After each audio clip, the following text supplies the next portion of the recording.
Hi there, welcome to this episode of Kairos Weekly Q&A. Today's question is going to be, who makes you great at work? And this could be whether you're in business or you are employed somewhere.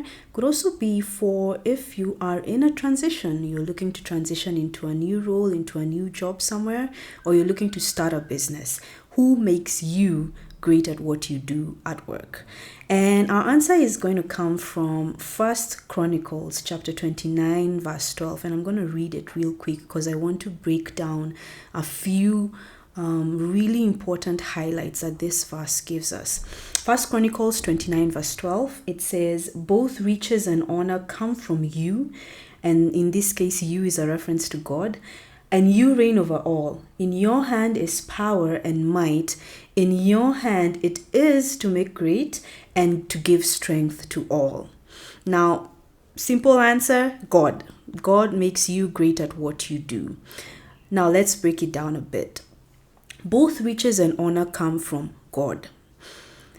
Now, when I read this scripture, and as I've been meditating over it for quite some time now, one of the realities I came to was that it is possible to have riches without honor, number one. And I think this is something that many of us have come across, where we know of people, or we even personally know people who have made their wealth in less than scrupulous means. And so you know they're wealthy, you know they're rich, you know that they have something going for them, but you can't quite proudly talk about exactly how they got there, because the means by which they got there was not very honorable.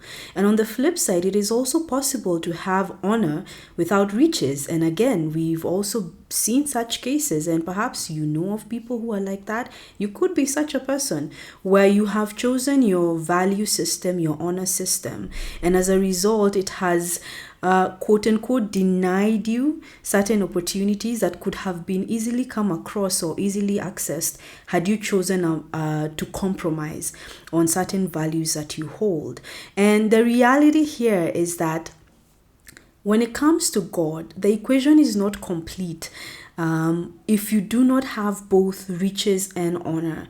God isn't just looking to give us riches without honor, or honor without riches. He is looking to give us both. Both riches and honor come from God. And so in God, we are able to access riches with honor, where we are becoming wealthy in a way that is honorable, in a way that is admirable, in a way that we can proudly testify about, because there is no point at which we broke rank or we went out of our way to make wealth at the expense of others. Now, the next bit of the scripture says that God reigns over all.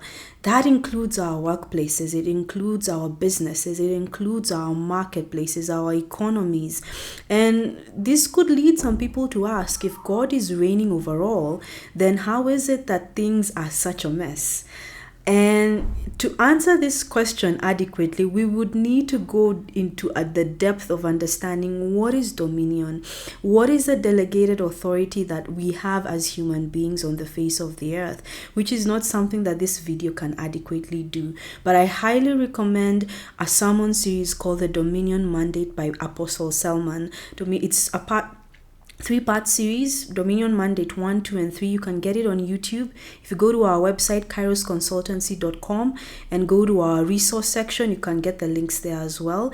It will fully capture what it means for God to have sovereign reign over the world, but at the same time accommodate human will.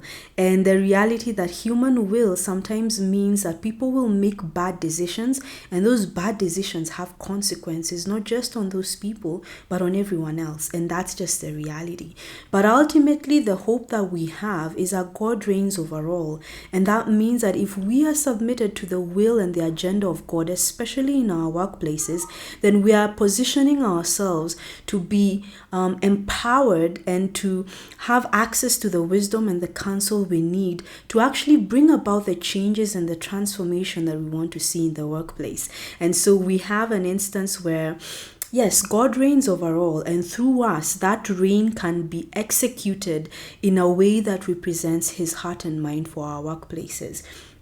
The next bit of the scripture says that it is in God's hand, that in God's hand is power and might.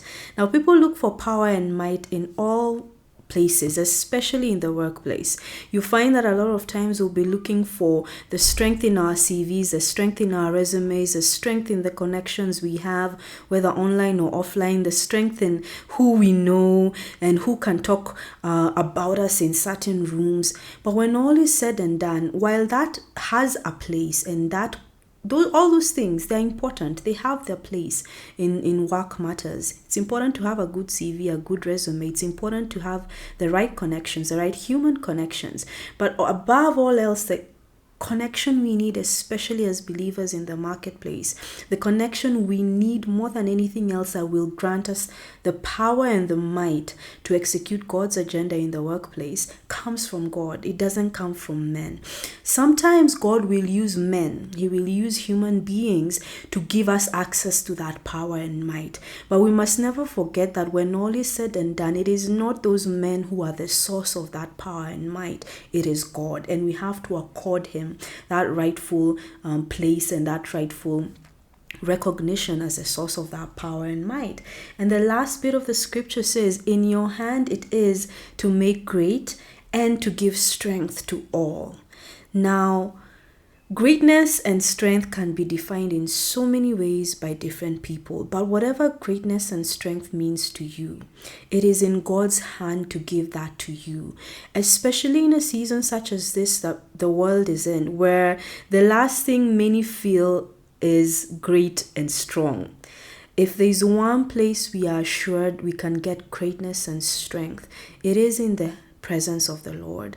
And so I want to invite you today to consider this scripture afresh, especially in light of your career, in light of business, in light of whatever ambitions you have for work and for your life. Consider that anything that you want to do, any transformation you want to make in your world, in your family, in your society, in your nation, in your industry, all of that is possible through the hand of God, because it is in the hand of God that greatness and might is found. It is in the hand of God that riches with honor can be gotten. It is in the hand of God that we have the reign, the delegated reign that we need to execute God's kingdom agenda in our workplaces, and in so doing ensure that we have places at work, places in our businesses that are places where people can come and live changed, in as much as all people are coming to you to do is perhaps complete a work task or do a business transaction, buy something from you, sell something to you. But because of the nature of who you're carrying, because of who you have submitted your life to, that simple exchange becomes so much more. So that's it. Who makes you great at work? God does. And he can only do so if you allow him by submitting your life to him. See you on the next episode and encounter God's greatness in your life today.